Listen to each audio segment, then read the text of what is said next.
morning, and welcome to You Be the Judge. Today, my partner Jerry Langan and I are riding the rails from Philadelphia, Pennsylvania to Washington, D.C., following the tracks that Barack Obama followed yesterday with a band of 100 Scrantonians and Philadelphians and those that want to be Scrantonians to celebrate Joe Biden, our Vice President-elect, and of course our new Secretary of State, Hillary Clinton, both of whom claim strong routes in Philadelphia, Scranton, Pennsylvania. Jerry, you were part of the planning of this. Has it lived up to expectations? So far, so good. I'm pretty excited about this trip and can't wait until we arrive in Washington. Right now, we're just past Wilmington, where Senator Biden got picked up yesterday on his way to Washington. So I'm a little bit excited about this trip, and we'll see how things pan out once we get to Washington. And you know, we had a wonderful tribute at the station to Scranton by Mayor McNulty and Mayor Connors and Chris Munley, who was very helpful in helping sponsor this program, and Dixieland Band. And we're on to the Rayburn office building, where the people in Washington are going to learn that it's really true. There ain't no party like a Scranton party. And with us as we're riding down is an old friend of Scranton's, Malachy McCourt. Malachy was in Scranton and campaigning for Barack Obama, visits frequently and is a great friend of Scranton. Did a couple of blackguards with your brother not too long ago. Yeah, well, I've done a number of plays in Scranton. Well, I started years ago acting in the area with the Molly Maguires at Eckley, and then, of course, my old friend Jason Miller, one of the most prominent Scrantonians.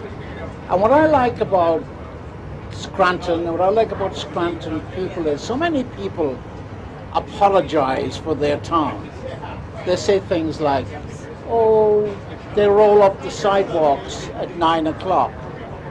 They roll up the sidewalks at 9 o'clock all over the world.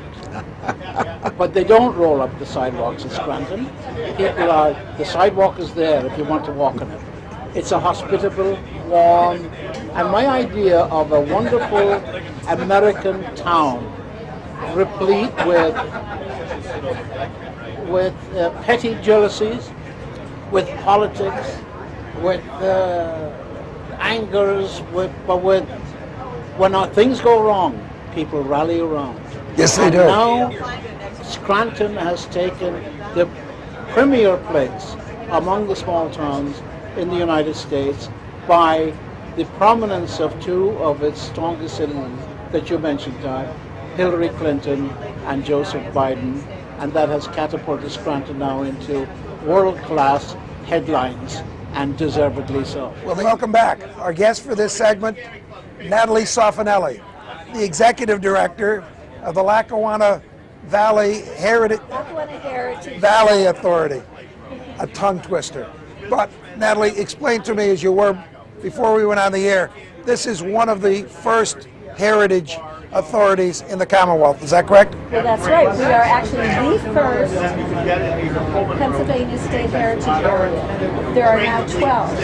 But Governor Casey loved the concept of identifying a place that was significant in history. And of course, the Scranton area was so significant in the history, not only of Pennsylvania, but of the country, so that we were the first heritage area, which he was very proud, with the coal industry, the railroads, the textile manufacturing, and all the wonderful things that happened 100 years ago, or more than 100 years ago, when Scranton was one of the most important cities in the country. But when you think Scranton was responsible, really, for the iron that went into the rails that built our railroads in the 1860s, and Scranton was the place where electricity was first used for our trolley cars.